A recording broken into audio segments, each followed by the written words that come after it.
the Bhagavad Gita is the summary of hundreds of Vedic scriptures in 700 verses. So Lord Krishna, He has got the knowledge of the Shad Darshan here. He's got the knowledge of the Upanishads here. So He says, the Hatha Yogis, they say, control the senses. And then He says there are others. These are the Bhakti Yogis. The Bhakti Yogis say that's not an intelligent way to do it. Then there's something better. Use the senses in loving devotion and turn them to God. Bhagavad Gita Chapter 4 verse chanting is followed by translation and commentary by Swami Mukundananda.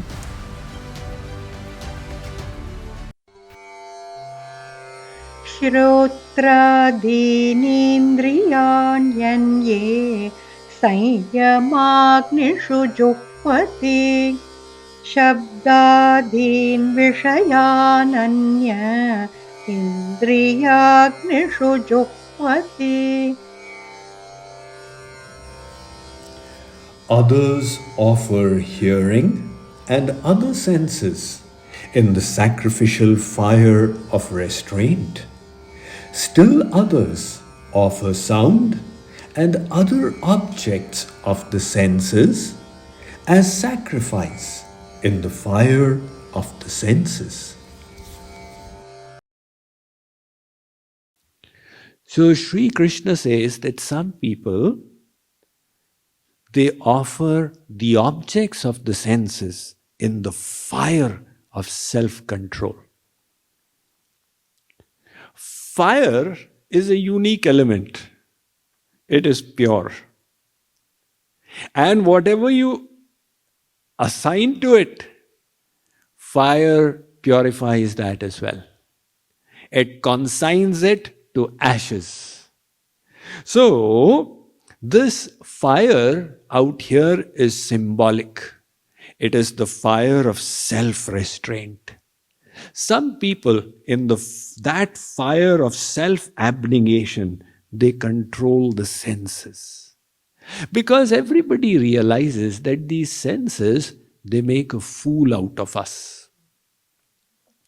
Kuranga matanga patanga bhringa meenahata pancha bhireva pancha eka pramadina kathansa hanyate yat sevate pancha bhireva pancha. The Sukti Sudhakar says, the elephant, it had only one sense out of control, the sense of touch. And it got trapped. The hunter kept the she-elephant in the ditch. The elephant came to touch it and fell to its death. The deer had its ear out of control. It just loves sweet music. So the hunter started the melodious sound to attract the deer and then shot it when it came. The fish got trapped because of his sense of taste. It went to taste that delicious, tasty worm that was hanging from the hook and got struck there. The moth got attracted by the sense of sight and it came to the flame, found it so wonderful and blissful, and it met its death. And bee got attracted by the smell of the flower.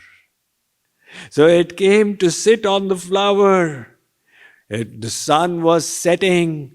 The lotus was slowly closing. The bee realized, the flower is closing, but this is so aromatic. Let me sit here for a little more. And then the flower closed a little more, but the bee said, it's all right. There's still an opportunity to escape. Finally, the lotus put it under house arrest, or should we say flower arrest. But nevertheless, the bee could have drilled its way out. See, the bee is an astonishing creature. If a bee has got into your house and is troubling you, so you say, what a nuisance. But I am an ahinsavadi, I will not kill the creatures. So let me put it in a wooden box. So just trap the bee in the wooden box. And next day you see what has happened to my bee. Open it, there is no bee there. Was this the disappearing trick? No, there's a hole.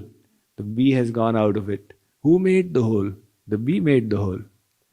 Bee is expert, it takes the wood and then it makes its beehive. So it is trapped in the flower. Why don't you drill your way out and you'll be free? But its attachment to the flower is so much. It said, never mind, today I am here, the flower is closed. Tomorrow the flower will open and then I'll fly away. In the meantime, an elephant came. Elephant didn't know there's a bee. It just broke the flower and put it in. The bee thought this flower is going somewhere, I am also going somewhere. And it died because of its attachment. So these creatures met their death because of one of the senses. And the Sukti Sudhakar says, those human beings who are not restraining their 5 senses, what will happen to them? So these senses are cheating us. We hope that whatever they are desiring, we'll give it to them and that will be the end of desire. But the more we strive, the more it increases. Na jatu kamaha kamanam upabhogena shamyati. The Bhagavatam says it's like having a fire and wanting to douse it by pouring ghee on it.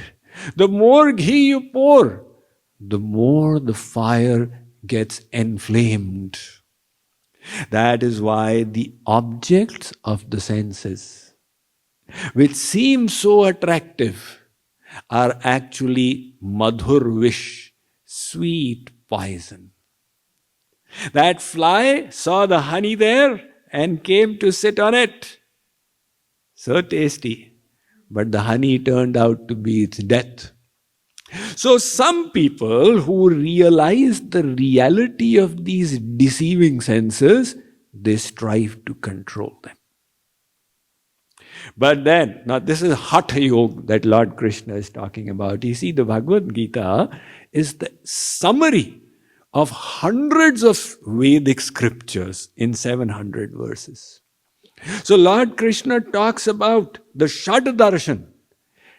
He's got the knowledge of the Shad Darshan here. He's got the knowledge of the Upanishads here. And Sarvopanishado Gavo Dogdha Gopalanandana. The Upanishads are like the cow and Sri Krishna is the Gopal milking it and giving the knowledge to Arjuna. So he says, the Hatha Yogis, they say, control the senses. And then he says there are others. These are the Bhakti Yogis. The Bhakti Yogi says that's not an intelligent way to do it. Then there's something better. Use the senses in loving devotion and turn them to God. So, for example, Rasoham apsu kaunteya. Arjuna, the water, the taste in the water is me. So rather than saying I need to control my sense of taste, you taste something and think this taste is Krishna. Now you have diverted your senses to Krishna. Instead of saying my eyes are cheating me, I'll never see anything, you strive to see the threefold bending form of Sri Krishna and the enchanting form of the Divine Mother.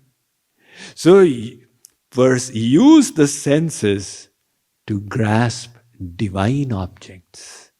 Now that is the sacrifice of love. And where there is love, a huge sacrifice becomes easy. Even in the material world. There was a lady in Maharashtra, Buldhana district. Her name was Lata Bhagavan Khare. At the age of 65, Along with her husband, they were farm workers. So the farm workers are really poor. They don't have any land of their own. They are just laborers on others' land. So they got their 3 daughters raised, married. Now, the 2 of them had very little, but life was going on. They were happy.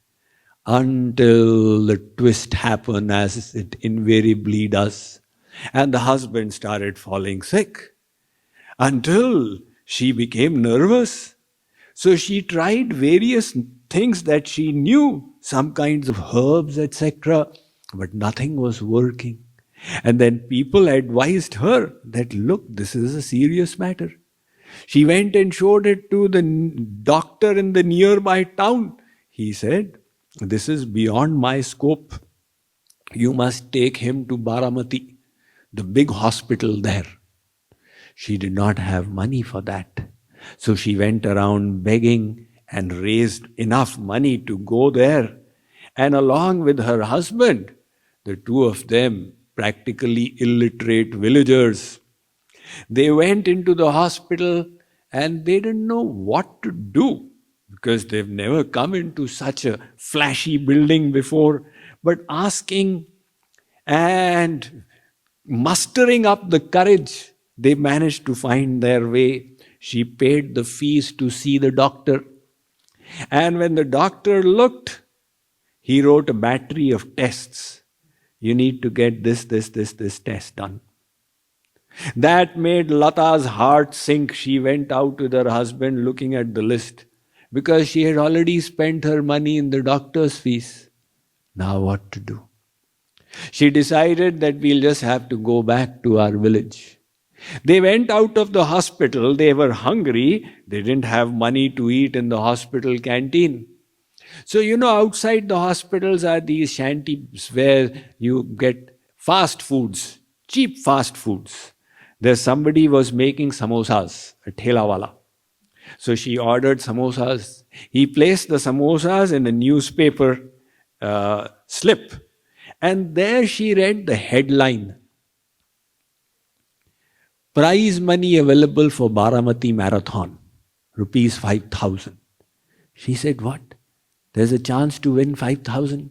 She inquired about it.